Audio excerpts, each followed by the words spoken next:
மழைக்காலத்திலே தன்னுடைய துணையை அணைத்து கொண்டு தூங்கிக் கொண்டிருக்கும் சிங்கமானது திடீரென்று கண்களை விரித்து கொண்டு ஏதேனும் ஆபத்து நிகழ்கிறதா என்று அந்த குகைக்கு வெளியே வந்து என்கின்ற உருமல் சத்தத்துடன் பார்க்கின்றதாம். ஏதும் நடக்கவில்லை என்று தெரிந்தவுடன் தன்னுடைய பிடரி மயிர்களை ஒரு உலுக்கிவிட்டு உள்ளே செல்வோமோ.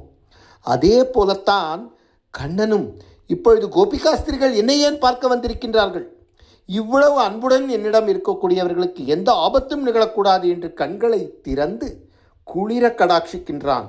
ஒரு கண்ணிலே சூரியனும் ஒரு கண்ணிலே சந்திரனும் இருக்கின்றார்கள் என்று முந்தைய பாசுரத்திலே சொன்ன மாதிரி ஒரு கண்ணின் மூலமாக எதிரிகளை வீழ்த்துகின்றான் கோபக்கனலுடன், மறு கண்ணின் மூலமாக பக்தர்களை காக்கின்றான் தன்னுடைய குனிந்த கடாட்சத்துடன். இவனே நம் தேவன், இவனே மெய்யான தேவன் என்று உலகம் இவனை பாராட்டுகின்றது. சிங்கதேவன், எல்லோருக்கும் நன்மை புரிபவன், மாறி மலை முலைஞ்சில் மன்னிக்கிடந்திறங்கும் சிங்கதேவன், போதருமா போலே பூவை பூவண்ணா என்று அவனை துதிக்கின்றாள் ஆண்டாள் நாச்சியார்.